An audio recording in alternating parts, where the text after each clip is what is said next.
잠언 445장에는 이와 같은 노래가 있죠. 아버지여 나에게 기도하는 방법과 주님같이 되는 법 가르쳐 주옵소서.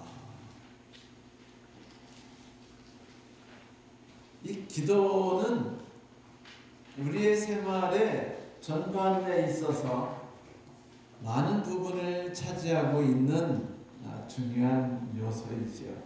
우리는 아침에 일어나면 기도합니다. 우리는 식사할 때 기도를 하지요. 그리고 예배 시작할 때나 가정 공부 시간에도 우리는 기도를 했습니다. 또 우리가 기도를 드리는 대부분의 그를 차지하는 것은 위급할 때 드리는 기도죠. 어느 분이 아팠을 때, 갑자기 어려운 사고가 터졌을 때, 위기에 닥쳤을 때 우리는 기도를 합니다.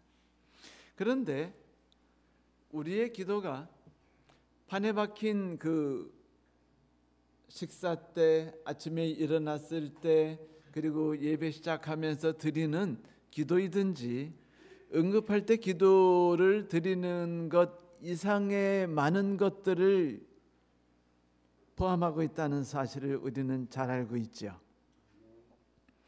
기도는 많은 능력을 가지고 있어요.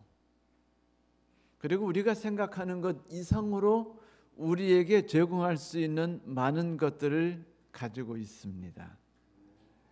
기도는 효용성이 없어 보일 때도 있고 또 매우 우리를 다치게 할 수도 있습니다. 마치 우리 집사람이 아주 가끔, 정말 가끔 제게 물을 자르라든지 배추를 자르라고 말할 때의 경우와 같아요. 제가 이제 칼을 가지고 쓸어 나가죠. 그때 저는 두 가지 중에 하나의 경험을 할 때가 많아요. 첫째는 칼이 너무 뭉툭해서 안 잘려가지고 고통을 받든지, 아니면은 너무 폼 잡고 자르다가 손을 베든지, 이런 경험들을 하지요. 그때마다 저는 칼이 유용하면서도 이게 도움이 안 될 때도 많고, 그리고 해를 끼칠 때도 많구나라고 생각하게 됩니다. 기도 역시 마찬가지예요. 기도는 우리의 삶을 하나님께 더욱 가까이 가기도 하고 하나님을 신뢰하는 경험을 좀 더 풍성하게 만들기도 합니다. 그리고 기도는 나와 누군가의 관계를 더 밀접하기도 하고 마음과 마음을 연결해 주기도 해요. 우리가 누군가와 함께 만나서 함께 대화를 나눌 시간이 없을 때, 혹은 그런 기회를 만들지 못하고 있을 때, 상황상 그런 일을 할 수 없는 일에 빠졌을 때, 기도는 우리를 그와 연결시켜 주죠. 나는 기도를 통해서 하나님께 그를 위해 기도하게 됩니다. 우리는 이것을 중보기도라고 말합니다. 이렇게 기도할 때 나의 마음은 그를 향해 흘러가요. 그런데 나의 마음이 그를 향해 흘러갈 때 하나님께서는 그의 마음도 나를 향해 흘러갈 수 있도록 이 일을 하고 계신다는 것을 우리는 알죠. 기도는 누군가를 다치게 할 수도 있습니다. 예를 들면 우리가 자주 기도드리는 것을 생각해 보십시오. 아버지, 이번에 참 난감하고 어려운 일이 생겼습니다. 저희 가정에 이렇게 큰 문제가 닥쳤는데 하나님께서 이거 꼭 해결해 주십시오라고 기도했어요. 근데 하나님이 그 기도를 응답 안 해주신 겁니다. 그러면 갑자기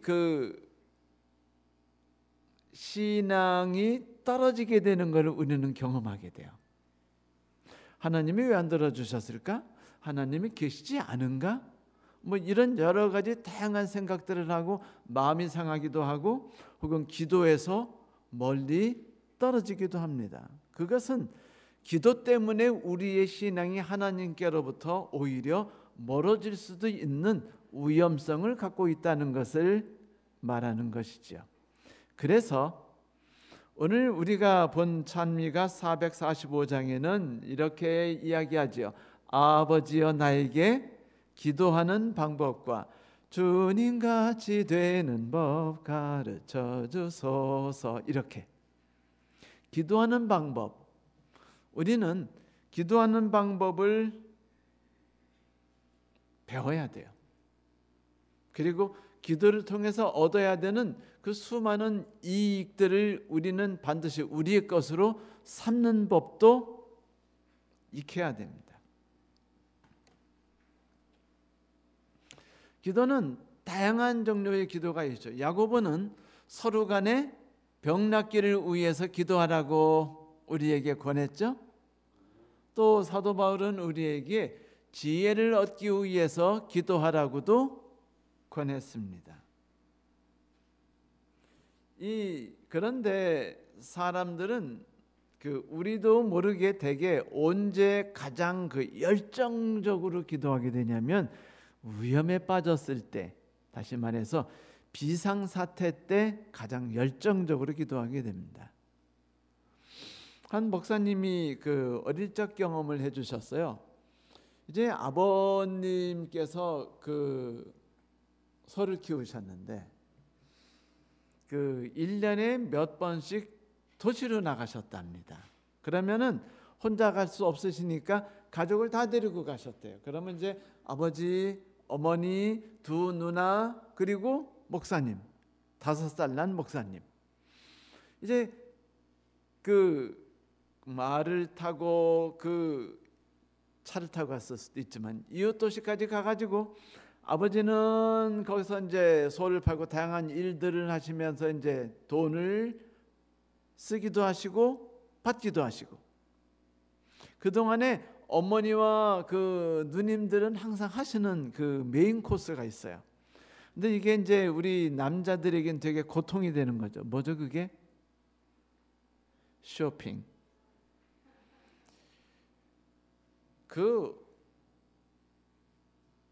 셔츠가 몇 가지 색으로 만들어질 수 있는지, 얼마나 다양한 모양으로 만들어질 수 있는지, 치마가 어떻게 다양한 형태로 제조돼서 우리를 유혹할 수 있는지를요 하나하나 다 분석하고 살피시는 것이 우리 여성분들의 탁월한 능력이시죠.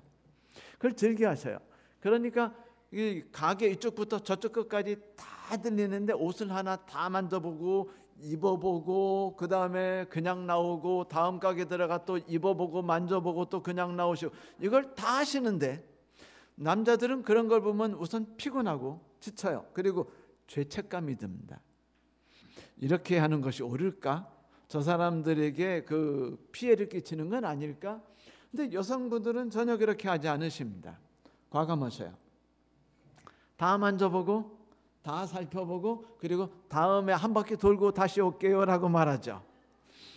그런데 여러분, 이 삶을 통해서 재미난 점을 발견하게 되는데, 첫째, 남자들은 너무 지루하고 고통스럽고 힘들어한다는 것입니다. 반면에 여성분들은요 이 과정을 통해 놀라운 능력을 키워요. 어떤 능력인 줄 아십니까? 물건을 사는 능력입니다. 밭을 간품하는 능력이에요. 남자 고르는 능력입니다. 왜냐하면 하도 쇼핑을 많이 해가지고 남자 고를 때도 쇼핑하듯 살필 수 있어요. 요거는 소매는 긴데 물건값이 너무 비싸, 요거는 세일할 때가 찾아올 거야, 이렇게 바라볼 수 있는 능력이 탁월하다 보니까 가정에서 남자가 가정에 뛰어들어가지고 일을 하면 집안이 망하는데, 여성들이 가정에 뛰어들어서 일을 하면 집안이 부흥할 수밖에 없어요. 그런데 남자는 이게 지옥 같다는 겁니다.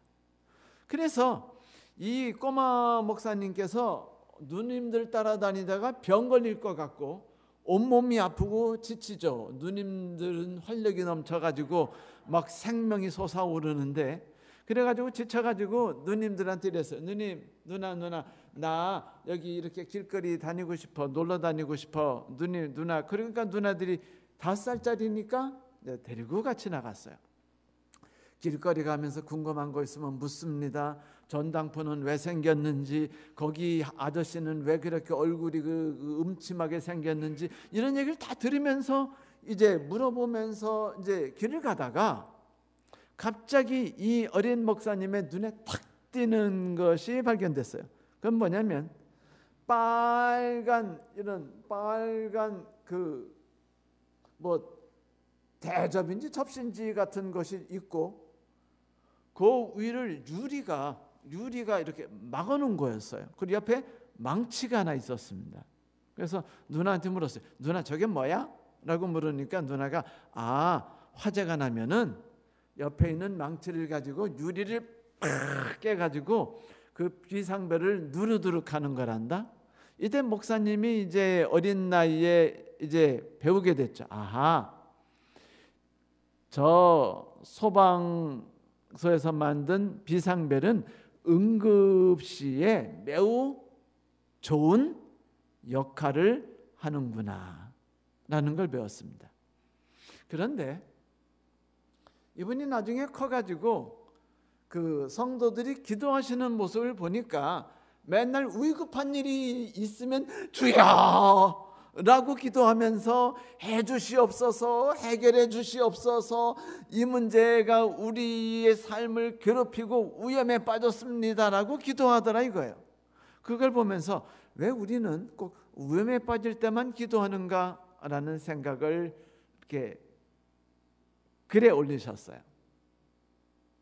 근데 여러분, 화재 나서 소방벨을 울리고 소방관이 와가지고 불을 끄는 것과 화재가 나기 전에 쉬지 않고 점검해서 불날 수 있는 것들을 쉬지 않고 살펴서 치우고 정리하는 것과 어느 것이 더 유리할까요? 맞아요, 미리 하는 겁니다. 이미 불이 나면은요, 비상벨을 누르고 아무리 소방관이 빨리 와가지고 응급조치를 해줘봤자 이미 불은 났고 그 다음에 집안은 난장판이 되는 겁니다. 그런데 우리가 이 건물에서 살면서 제일 귀찮은 것 중에 하나가 뭐냐면 소방관 찾아오는 거예요. 소방관이 1년에 이제 한 2차례 찾아올 때가 있습니다. 찾아오면은요, 꼬치꼬치 다 봐요. 뭐 비상계단 열어보고 뭐 짐들이 제대로 뭐 쌓여 있나, 문이 열리나, 그 다음에 중요한 곳에 뭐 가연 물질들이 많은가, 벽들이 가연 인가 방염인가, 이런 것들을 다 체크하고 막 다 쓴 다음에 막 우리를 혼내고요, 경고하고 벌금 때립니다. 그럼 우리는요 짜증이 나요. 뭐 그거 가지고. 그래서 우리는 이제 소방관이 온다는 소식을 들으면은 그 비상문을 평상시에 닫아놨던 거를 다 열어놓고, 그 다음에 물건이 비상문 앞을 막았던 거를 다 치웁니다. 살다 보면 비상문 앞에 이것저것 다 쌓아놓게 돼 있거든요. 그런데 소방관이 오셔서 1년에 2번이라도 그걸 쳐놓도록 자꾸 권하는 것 때문에 우리의 머릿속에요, 어떤 생각이 들기 시작하냐면은 물건은 비상문 앞에는 놓으면 안 되는구나. 그리고 이런 물건들은 불이 날 수 있는 위험적 옆에 있으면 안 되는구나. 그리고 소화기구는 반드시 문 입구 옆에다가 놓고 빨간색으로 표시를 해놔야 하는구나. 불이 날 때 안전하게 피할 수 있도록 유도등이라든지 화살 표시들을 만들어 놔야 하는구나 라는 것을 항상 인식하고 항상 배우게 됩니다. 근데 그게 많은 도움을 줘요. 왜냐하면 불이 안 날 수 있도록 막아주기 때문이죠. 기도도 마찬가지입니다. 우리가 기도한다는 것이 우리를 행복하게 만들어요. 내가 하나님을 경험하기도 하지만 기도의 가장 큰 매력이 뭔지 아세요? 누군가를 위해 기도한다는 겁니다. 그것만큼 우리를 행복하게 만들어주는 게 없어요. 우리는 하루 종일 살아가면서 누군가를 위하여라는 삶을 살기가 쉽지 않다는 걸 발견하게 됩니다. 부딪히면은요, 뭐부터, 어떤 감정이 먼저 생기죠? 짜증부터 나요. 그리고 화가 납니다. 억울해요. 속상합니다. 그런데 기도할 때는요, 그 모든 것들이 사라지기 시작해요.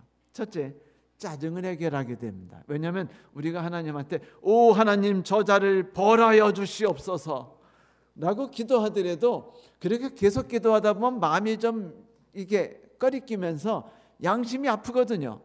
그러다 보면 기도 내용을 살짝 틀어가지고 그렇더라도 하나님 그분에게 제가 혹시 잘못한 것이 있는지를 알게 하시고 그분을 용서하시고 또 이렇게 기도로 마무리하게 됩니다.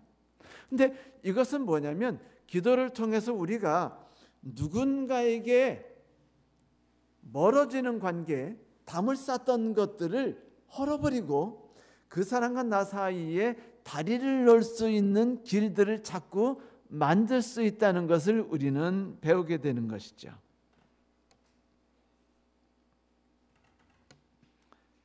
기도는 그래서 우리를 행복하게 만들어줍니다. 사람과 사람 관계가 아름다울수록 우리가 건강해지듯이 똑같이 기도는 우리의 삶을 그렇게 바꾸죠. 그래서 바울은요 우리에게 말합니다. 쉬지 않고 기도하라. 너의 삶이 좀 더 건강한 사회적 관계를 가질 수 있도록, 네가 하나님과 좀 더 나은 관계를 가질 수 있도록 계속 기도하라라고 말합니다. 이 쉬지 않고 기도하라는 건 뭘까요? 소방관이 계속 찾아오는 것과 마찬가지예요. 매일 찾아온다고 생각해 보세요. 우리 집에 불날 가능성은 거의 다 사라집니다. 왜냐하면 꼬장꼬장하게 하나하나 다 따지거든요. 그래서 우리는 그것이 감사하게 느껴집니다. 똑같이 우리가 매일 기도하다 보면 우리도 모르게 지혜가 생기고 하나님을 신뢰하는 경험들이 쌓아지며 이웃 사람들에 대한 애틋한 마음을 점점 강화시키는 그런 힘이 있죠. 실제로 사도 바울은요, 기도할 때 그의 기도의 대부분이 중보기도였습니다. 내가 너희들이 지식과 총명함으로 가득하게 넘치기를 바라노라. 빌립보 2장 7절 말씀. 이런 식으로 그는 내가 바라는 소원은 하나야. 너희들이 잘 되는 거야. 라는 기도를 계속 했죠. 그걸 통해서 성도들이 마음이 녹아요. 따뜻해집니다. 아, 바울이 나를 위해 기도했구나. 그런데 재미있는 것이 있었습니다. 그건 뭐냐면 계속 기도한다는 것은요, 우리에게 또 하나의 좋은 효과를 가져다 줘요. 기도하는 동안에 우리의 신앙이 하나님으로부터 멀어지기가 힘들다는 것입니다. 왜냐하면 계속 대화를 나누기 때문이죠. 여러분, 우리 부부들이 은퇴가 다 돼서 황혼 이혼을 자주 하게 되는 이유가 무엇이죠? 각기 자기 일은 열심히 해요. 남편은 남편대로 열심히 나가서 돈을 벌어오고 아내도 남편을 위해서 열심히 밥을 해줍니다. 그리고는 남편 은퇴할 때 이혼해요. 그러면 그들이 무엇을 잘못한 것인가요? 그들에게 무슨 문제가 있었나요? 대화였습니다. 함께하는 것, 이야기를 나누는 것, 마음 아픈 얘기, 섭섭한 이야기들, 감사했던 이야기들을 서로 간의 나눔을 통해서 서로를 알고 이해하게 되며 상대방이 나에 대해서 오해하는 것이 무엇인지를 깨닫게 되죠. 그러므로 나의 생각의 상당 부분을 상대방에 대해서 이렇게 촉을 세울 수 있어요. 마음을 쓰게 됩니다. 그러다 보면은 그 삶이 같이 있지 않는 혼자의 기간이라도 신경을 쓰게 돼요. 2시간 뒤에 마누라를 만나게 되는데 분명히 또 뭐 잔소리할 거란 말이야. 그럼 내가 잔소리를 막기 위해서 어떻게 해야 될까? 꽃을 사갈까? 아니면은 뭐를 준비해서 갈까? 이런 생각들이 이어질 수 있는 것은 부부가 대화를 나누며 부부가 함께 할 수 있는 기회가 만들어지기 때문입니다. 기도도 마찬가지예요. 우리는 기도를 통해서 하나님과 더욱 가까이 하게 되고 누군가와 더욱 친하게 되고 가까이 하게 되면 아파할 수 있게 되고, 그리고 그에 대해서 염려하게 되는 생각을 하기 시작합니다. 이때 우리에게 필요한 것이 하나 있어요.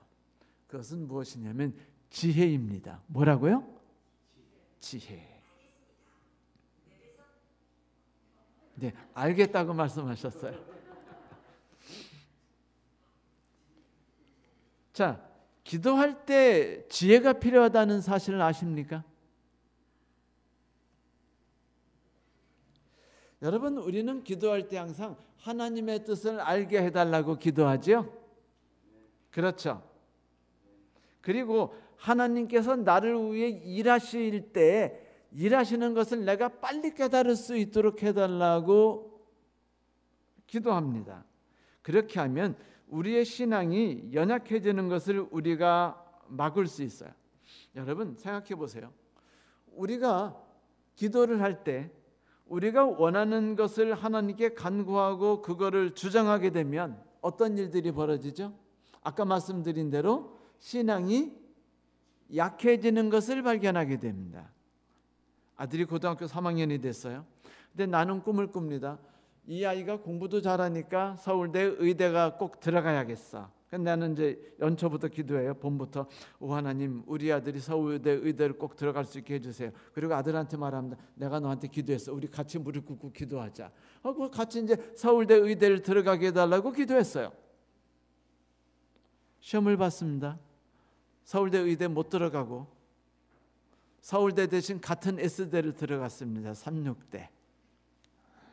이제 들어갔어요. 그래서 거기서 들어갈 때 이 어머님과 아들은요, 그 상처를 입을 수 있어요. 이 상처가 그들에게 많은 그 영향과 새로운 삶으로 그들을 이끌어 나갈 수가 있습니다. 여러분 모세라는 분 기억나시죠? 이름이 모세. 성은 없습니다. 그러니까 이모세라고 부르지 않으셔도 되고 강모세라고 불러도 되지만 하여튼 그분은 이름이 모세예요. 모세는 어릴 적부터 하나님이 그에게 함께 하시는 것을 알았습니다. 그가 태어나면서부터 기적이 그와 함께 있고 그가 강가에 버려졌을 때 기적처럼 바로 왕의 딸인 그 공주가, 우리는 핫셉섯이라고 알고 있죠. 그 공주가 모세를 구출해서는 공주의 아들로서 왕자로 삼아줬거든요. 그런데 어릴 때 그 젖을 먹도록 시켰기 때문에 부모님 밑에서 자라면서 자기가 이스라엘 백성이라는 것, 그리고 자기가 이집트의 왕자가 되었다는 건 하나님의 꿈과 목적이 있다는 걸 배웠습니다. 그래서 그는 어쩌면 공부를 열심히 했을지 몰라요. 그리고 운동도 열심히 했을 겁니다. 그리고 칼싸움도 열심히 배웠을 거예요. 남 설득하는 것도 열심히 공부했을 겁니다. 그래서 그의 나이가 40이 다 돼서 그는 이제 내가 공부도 잘하고 그리고 터도 닦았고 많은 사람을 알게 되었으며 그리고 나와 연관되는 그런 사람들을 많이 포섭했으니까 이제 내가 뭔가 이스라엘의 백성을 구원을 위해서 일할 때가 아닌가라는 생각을 슬슬하기 시작합니다. 행복했죠. 왜냐하면 내가 모든 걸 다 준비했거든요. 그래서 그는 즐겁게 일을 저질렀습니다. 어느 날 나를 잡았죠. 이집트 사람이 이스라엘 백성을 때리고 가혹행위를 하는 것을 보고 그 이집트인을 때려 죽이고 묻어버립니다. 그리고서 이스라엘 사람에게 말했겠죠. 이제부터 나는 이집트 왕자인데 모세인데 내가 이제부터 무언가 나라를 위해서 일하려고 생각한다. 이것이 좋은 효과를 가져다 줬으면 얼마나 좋았겠어요. 그런데 이분이 소문을 냈어요. 아내에게 말했겠죠. 아내는 친구에게 말했고 그 그 친구는 또 다른 친구에게 말했고 온 이스라엘 백성만 알게 됐으면 감사하겠는데 이스라엘 백성 안에 누구도 있을까요? 이집트 사람과 가까운 분들이 있었고 의도치 않게 이집트의 왕까지 알게 됐습니다. 결국은 이 소식을 듣고 모세는 자기가 세웠던 모든 계획, 모든 꿈을 다 무너져 버린 걸 안 다음에 왕이 자기를 죽이려고 명령을 내렸다는 걸 듣고는 도망을 가요.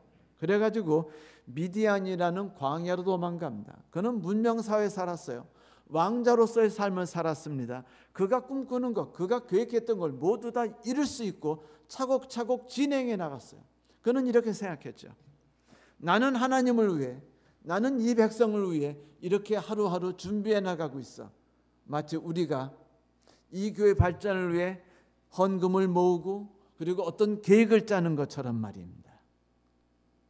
그런데 그가 미디안으로 도망친 다음에 그가 정신이 나가요.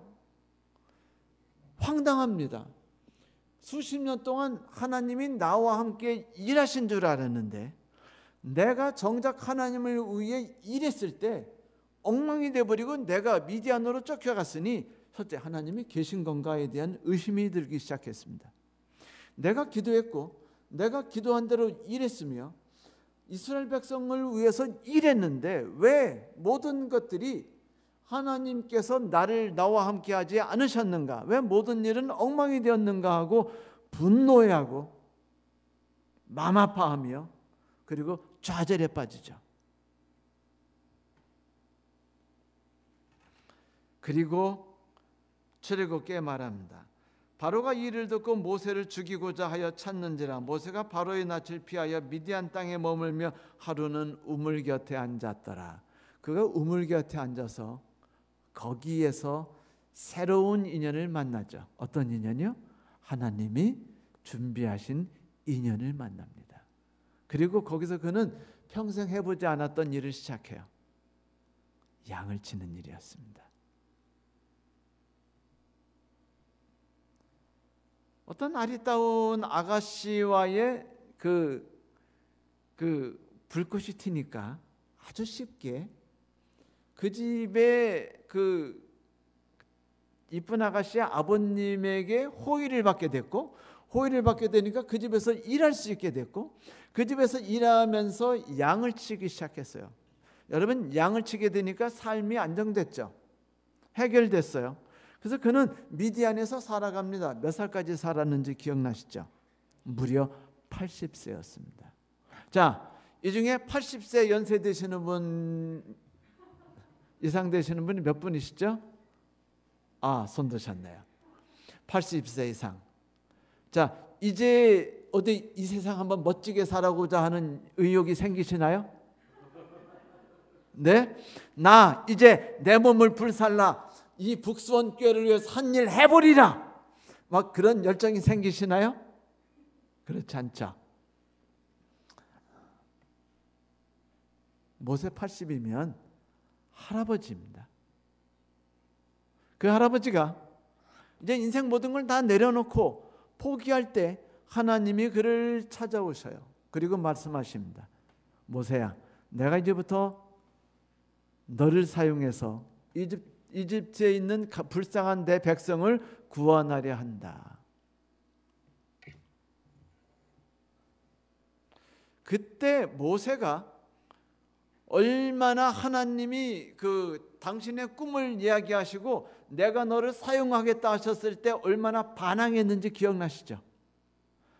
여러 가지 이유가 있을 거예요. 첫째는 너무 속상했을 거예요. 40년 동안 무엇이다 오셔가지고 지금 갑자기 난데없이 등장하셔서 이렇게 나를 하여금 이렇게 일을 다시 시키시려고 내가 그때 열심히 하려고 했을 때 내가 의욕이 있었을 때 내가 꿈이 있었을 때 그리고 내가 모든 걸 준비해냈을 때 왜 그때 하셨으면 훨씬 효과가 좋았는데 왜 그때 안 하시고 그러니까 마음이 삐뚤어지니까 하나님이 명령하시는 것마다 다 토를 달고 싶어요? 안 달고 싶어요? 그래서 계속해서 하나님께 뭐라 그래요? 저는 못합니다. 제가 어떻게 합니까? 제가 말을 할 줄 압니까? 능력이 있습니까? 라고 계속 말해요. 왜요? 실제로 그는 모든 걸 할 능력을 다 잃었어요. 첫째, 이집트에 있는 연줄을 다 뺏겼습니다. 그들이 다 죽었는지 어떻게 된지 모르지만 그들을 내가 만나는 순간 왕들이 그들까지 죽일 수 있을 거예요. 그러니 내가 돌아가면 왕이 이집트에 있는 내 백성도 같이 죽이려고 할지도 모릅니다. 그러니 황당한 거예요. 그런데 그가 고통을 겪으니까 하나님이 결국은 콧뚜레를 꿰가지고 모세를 데리고 가서 이집트에서 활동을 하기 시작하시죠. 기적이 일어났습니다. 이스라엘 백성 200만 명이 넘는 사람들이 하나님이 일으키시는 놀라운 기적들을 바라보았습니다. 놀라운 흥미로운 것은 그 모든 기적에 모세가 행한 기적이나 그런 것들은 하나도 없었다는 것이죠. 다 하나님께서 행하셨어요. 하나님이 일하셨고 하나님이 활동하셨고 하나님이 이스라엘 백성들을 이끌어내셨어요. 이 이야기를 보면서 우리가 생각해야 되는 건 한 가지입니다. 만약 모세가 진작 알았다면 그가 매일 기도를 통해서 오 하나님, 내가 이스라엘 백성을 구원하게 해주시옵소서. 우리가 이번 이런 일을 하려고 하는데 이 일이 이루어지게 해주시옵소서라고만 기도했다면 어떻게 됐을까요? 어떻게 됐죠? 그 결과 그는 미디안으로 쫓겨났었을 뿐입니다. 만약 모세가 이렇게 기도했었으면 어떨까요? 주님, 주께서 저를 어떻게 사용하시고자 하는지 전 알지 못합니다. 당신께서 일하실 때, 저를 통해서 이 백성을 위해서 일하실 때 당신께서 저를 통해 일하시는 걸 제가 좀 빨리 눈치채고 함께 협력할 수 있도록 제게 지혜를 주시지 않겠습니까? 라고 기도했으면 어떨까요? 바울은 우리에게 이렇게 요구합니다. 하나님께 지식과 총명을 달라고 기도하라. 야고보도 그렇게 말하죠. 너희에게 지혜가 필요하거든 하나님께 간구하라. 부족한 것 없이 모든 걸 넘치게 주신 하나님께 간구하라. 만약 모세가 내가 갖고 있는 계획을 하나님이 성취시켜 주십시오라고 기도하는 것이 아니라 오 하나님이시여, 당신의 뜻이 무엇인지 내가 느끼고 알게 하여 주시옵소서. 당신이 나를 통해서 일하실 때 내가 거기에 대해서 반항하지 않고 방해가 되지 않도록 나의 마음이 항상 당신의 뜻을 바라볼 수 있게 해주시옵소서라고 기도했으면 어땠을까요? 그가 훨씬 덜 상처를 받았으며 주께서 모세를 위해서 미디안에서 40년 동안 양치기 하시는 순간이 좀 더 짧아질 수도 있지 않았겠습니까? 예를 들면 5년, 10년 양치는데 아직 5년이면 충분하지 않아요? 10년이면 충분하지 않습니까? 그런데 40년 동안 했다는 것은 무엇을 뜻할까요? 모세가 더 이상은 내 힘으로 무언가 할 수 있다는 생각을 완전히 포기해버리고 놔버렸을 때 오직 하나님께서 하시지 않는다면 어떤 것도 이루어질 수 없으며 하나님께서 원하신다면 어떤 것도 이루어질 수 있다는 것을 만약 진작 깨달았으면 얼마나 행복했었을까요? 그래서 우리에게는 기도할 필요가 있습니다. 주여, 지혜를 주시옵소서. 내가 오늘 살아가는 동안에 지혜를 얻게 하시고 하나님이 나를 통해서 일하실 때 내가 방해가 되거나 혹은 내가 그 일에 협조하지 않는 마음을 갖지 않게 도와주시옵소서.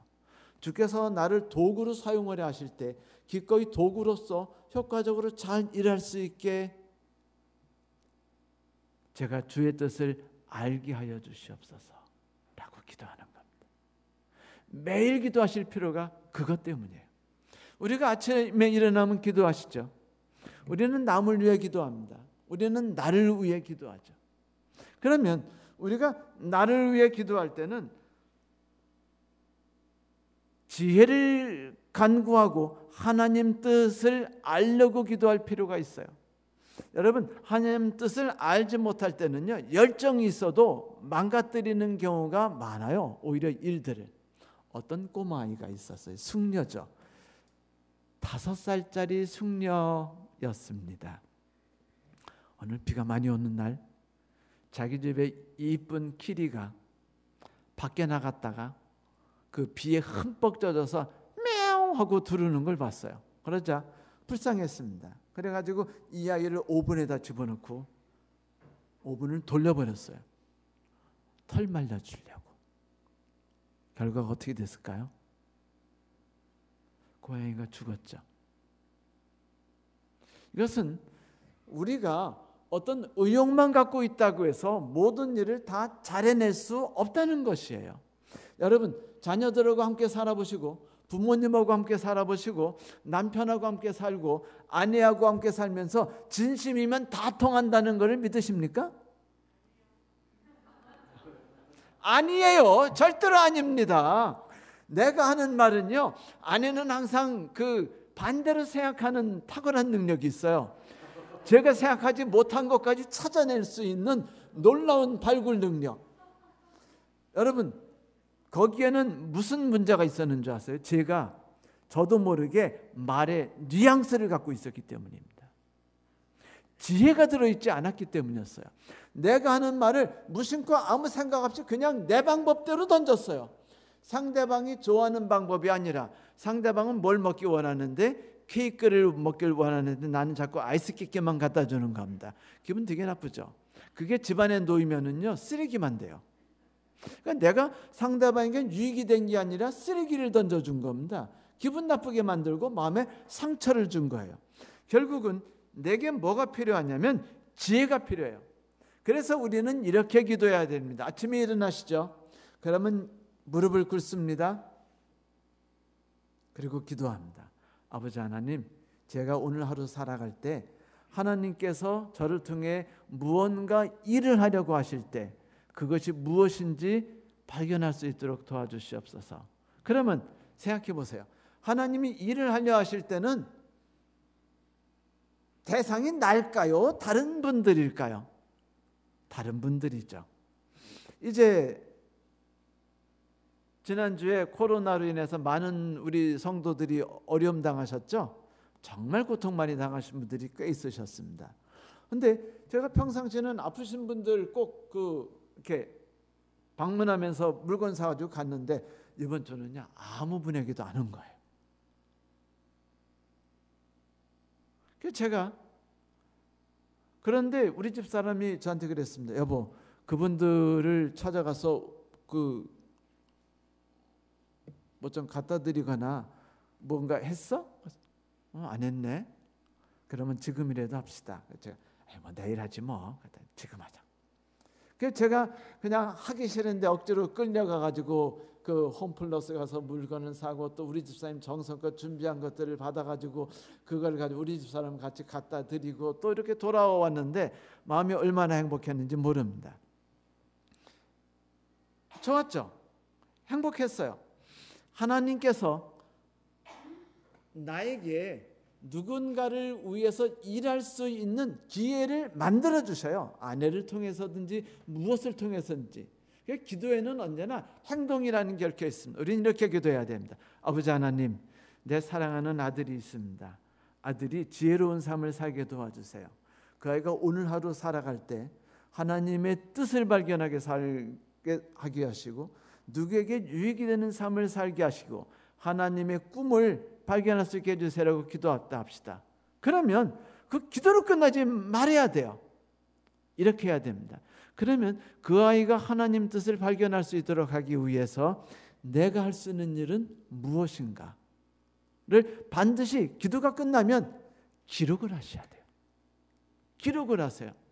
내가 그분을 위해서 할 수 있는 일이 무엇인가를 기도하는 겁니다. 그리고 그 적어놓은 거 앞에 놓고서 다시 기도하는 겁니다. 하나님, 지금 제가 생각한 것이 이것인데, 이것이 하나님이 원하시고 계획하시는 그 도구가 될 수 있을까요? 만약 주님의 뜻이거든 일을 이루어지게 하시고, 제가 이 일을 행할 때 그분에게 상처가 되지 않게 하시고, 그분에게 도움이 되고 위로와 희망과 용기가 되게 해주세요라고 기도할 필요가 있어요. 기도하지 않으면 무슨 일이 생기냐면, 깊이 생각하지 않았기 때문에 행동을 할 때 실수할 수 있습니다. 문제를 이야기할 수 있어요. 상처를 줄 수 있습니다. 아니, 아예 그분에 대한 깊은 생각을 하지 않았기 때문에 깊은 준비를 하지 못해요. 그러니까 그분을 위해서 기도할 때는 언제밖에 없어요? 그분이 코로나 걸리셨을 때, 그분에게 어려움이 닥쳤을 때, 그분이 아드님이 시험을 치르게 됐을 때, 이때만 기도하게 된다는 말입니다. 응급 사태처럼. 이거는 지혜롭지 않은 방법이죠. 그래서 하나님이 우리에게 지혜를 위해 기도하라라고 말하는 겁니다. 우리는 자녀를 사랑해요. 그런데 여러분, 자녀를 사랑한다고 자녀가 원하는 대로 주는 것이 옳은가요? 자녀에게 필요한 것을 주는 게 옳습니까? 필요한 걸 주는 게 옳죠. 그가 원하는 걸 주다 보면 어떻게 되죠? 그 아이가 망가집니다. 어떤 사람이 그랬어요. 왜 하나님께서 나의 삶에 고통을 주십니까? 그러자 그 얘기를 들은 친구분이 이렇게 말했어요. 그럼 하나님이 네 삶에 햇빛을 줄까? 햇빛을 계속 주시도록 기도해야 될까? 그래야지. 좋아. 하나님이 그대에게 그대 삶에 끝없이 햇빛만 주시면 그대 삶이 어떻게 되는 줄 알아? 어떻게 되는데? 사막이 돼버리지. 우리가 원하는 대로 하나님이 우리의 꿈을 이뤄주시면은요, 우리의 인생은요 망가져 버립니다. 사막이 돼버려요. 불모지가 됩니다. 사람이 살 수 없고 하나님이 거하실 수 없고 이웃과 함께할 수 없는 존재가 돼버려요. 그래서 우리는 또 기도하죠. 그에게 필요한 것이 무엇인지를 알아차릴 수 있고 깨달을 수 있게 도와주시라고요. 성도 여러분, 이게 기도입니다. 우리가 이렇게 기도하다 보면 우리의 삶이 바뀌게 돼요. 우리는 좀 더 구체적으로 기도하는 법, 상대방을 구체적으로 사랑하는 법을 알게 됩니다. 내가 집사님을 사랑합니다. 나는 온 세상을 사랑합니다. 여러분, 이런 기도처럼은 아주 쓰레기 같은 기도가 없어요. 쓰레기 같은 말도 없습니다. 아니, 이렇게 하는 것과 똑같아요. 저는 온 세상을 사랑하는데 저 집사님은 싫어요. 그러면 김 집사님은 김 집사님도 마음에 안 들어요. 그럼 박 집사님은 박 집사님하고 가까이 하기가 꺼릴게요. 그럼 당신이 사랑하는 존재는 누굽니까? 온 세상이요. 이것처럼 우스꽝스러운 게 어디 있습니까? 구체적으로 하십시오. 그 사람을 위해 기도하세요. 내가 그 사람에게 어떻게 접근할지 기도하세요. 그러면 지혜가 생겨납니다. 지혜를 달라고 기도하십시오. 그러면 나의 삶이 풍성해지고 하나님의 능력이 나를 통해 일에 역사하시는 것을 우리는 발견하게 됩니다. 그때서야 우리는 기도가 무엇인지를 맛보게 돼요. 기도가 하나님이 주신 놀라운 선물이라는 걸 발견하죠. 그리고 하나님께 무릎 꿇고 감사 기도를 합니다. 오 하나님, 기도하게 해주셔서 감사합니다. 이런 놀라운 은혜가 저와 여러분에게 매일 아침, 매일 점심, 매일 저녁 함께 하시기를 간절히 바랍니다. 말씀 마치겠습니다.